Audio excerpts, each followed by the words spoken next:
as it's given away. Hudson up front. Scores!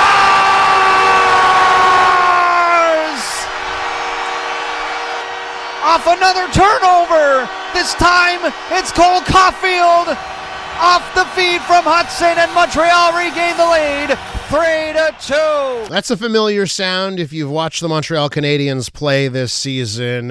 Hearing or seeing a goal by Cole Caulfield, who I should point out is an American boy from Wisconsin, with the assist there from Lane Hudson, who I should point out is an American boy from Michigan. Now, ladies and gentlemen, let's talk about the state of Quebec hockey. It's not lost on anyone that we don't have those same Quebec superstars on the Montreal Canadiens. It's not lost on anyone that next week, as the Winter Olympics open up, the men's hockey team, there's not going to be a Quebecer on that squad.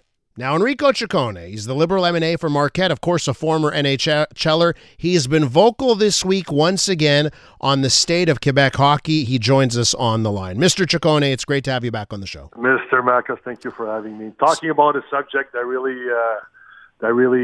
it's in my body. I want kids to be good here. And you know what? You're not alone. Like, it seems like Quebecers, the premier effort, like, we want Quebec hockey to succeed. Why is it not succeeding right now? Well, I think that we're here at a plateau. You know, there's a lot of thinkers here in Quebec that are trying to invent development. And if we look, you know, if you look what we see in Sweden, if we look at what they do in the United States, you know, these countries, it seems like they were thinkers that they want to develop differently and went with science, because there's a lot of science around that about development of not only hockey players but athletes. And what we do here in Quebec right now is try to put all the best kids at very, very early age together.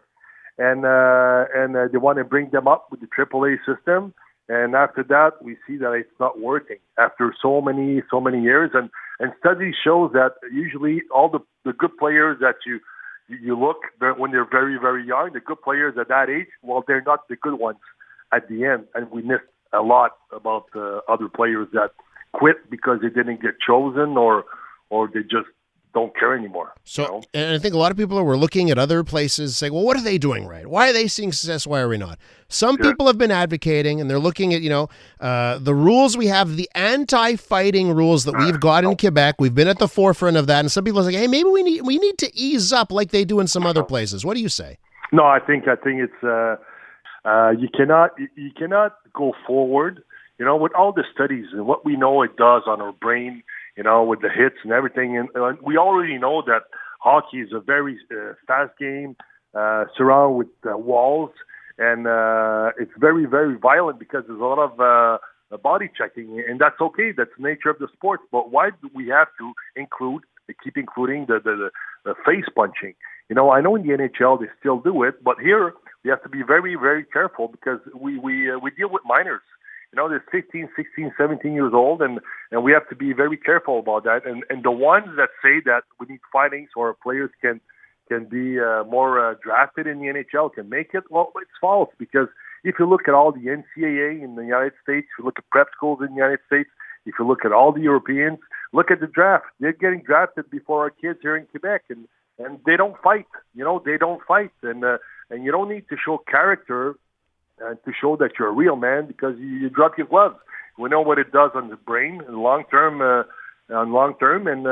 we need to be careful about that. And there's not that much fighting anymore in hockey, so I don't think that's very important. Can I throw one thing at you here? And sure. you also mentioned it this week. You talked about the cost, right? This week you lamented that hockey's become like an exclusionary sport because of the cost. I want to throw one thing at you, okay? The audio that we played coming back, right? Cole Caulfield, Lane Hudson, from Wisconsin and from Michigan. Actually, when I looked up, I said, what's the difference between Michigan and Wisconsin when it comes to per capita income, right? Because what if it's coming down to cost and Quebec simply can't keep up with the rest of North America when it comes to money? So Wisconsin, per capita income, 91,000 Canadian. Michigan, it's 85,000 Canadian. Quebec, we're at about 55,000, and I might be generous there.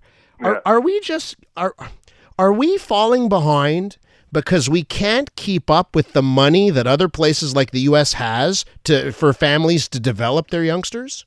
Well, the thing is, the system is different. I know I'm not saying it's you don't have to pay money to play hockey in the United States, but the way the hockey is built and developed in the States, it goes through schools. So everything is done in schools. So the schools are funded. And that's my dreams, my biggest dreams, that all sports here in Quebec would go through schools. We need to, because there's only in sports in Quebec, don't fall down your chair, but it's only $178 million budget that they give to sports. They don't see sports as a way of healthy living. They see sports as a leisure.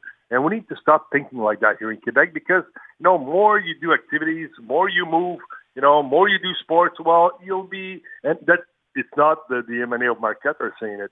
Science says that if you do a lot of activities, well, you're not going to go as much in this emergency room. The front line's going to be more liberated. So it's common sense, and we don't think like that in Quebec. So of course, if you go through schools, well, there's again another situation that you will fix. It's all the parents. You do your sports at schools, you practice at school, you play during the week, you travel with the school. So that's what they do in the United States, and they're getting better at it. Now, can I ask you? Remember, the premier started this committee, right? The Quebec Committee on the development of hockey in this province. Yeah. What the heck happened there? What happened with that committee? Why haven't we not seen movement? It seems like nothing's happened. Okay, let's start from the beginning. I've been a part since the last 25 years of every committee. Violence, development. When I got elected, I had to remove myself from development committee of the Quebec Major Junior Hockey League. I had to remove myself. That's one thing. So I've seen it all. I've seen what they did right, what they did wrong. When I came in, I said to Minister Charest, I said, you know what, Isabelle, we need to do something about hockey, and when it's time to do it, let me know. I will tell you what works and what doesn't work. So sure enough, during pandemic, things were going really, really bad. We saw what was going on with the CHSLD. Things were coming up. So you know what? To create a diversion, the government says, you know what? Let's do something about hockey. Let's do something about community. So they brought great people in the community. They did that. They came up with something very interesting. And what did they do? The only thing they did is that they named hockey our national sport. That's the only thing they did. Words. And the report is probably in the Prime Minister's room right now, office, under, dirt, and nothing's going to happen. Well, so you want my answer? That's what happened. That's what happened. Mr. Ciccone, Enrico, I'll leave you with this. A note from a listener. Ross writes this list. Ross writes this as we're talking. He says, I'm a goalie dad, and I can confirm this speaking about the cost. My son Adriano has been playing since the age of 6. He's now 13. His hard work and talent comes at a very expensive price paid by mom and dad. There are no government programs in place or very little with City Hockey or Hockey Quebec. And that's it. It's an expensive sport. You're right. And to add to this, the conclusion, if it would have been like that during my days, the generation, we would not be speaking together today. I wouldn't have been a hockey player. I wouldn't have been an MNA because I know I'm honest. I'm an MNA because of the popularity of hockey and what I did. But my father would have never been able, as an immigrant with 6 people at home, to pay for that kind of money. Hey, before I let you go, how's your party doing? Is it Charles Milliard or bust? What's happening inside your party? We'll know in a couple of weeks. We know in a couple of weeks. We're very excited to start going. We had a great pre-session caucus this week. So, we're ready to go. I think our PQ will be our adversaries for this upcoming election. So we're ready to give to let them know that Quebec is a part of Canada, and we're happy about it. Thanks for coming on the show, and have a great weekend. Thank you, sir. Bye-bye. Enrico Ciccone right there, the Liberal MNA for Marquette and the official opposition critic for sports, recreation, the outdoors, and healthy living.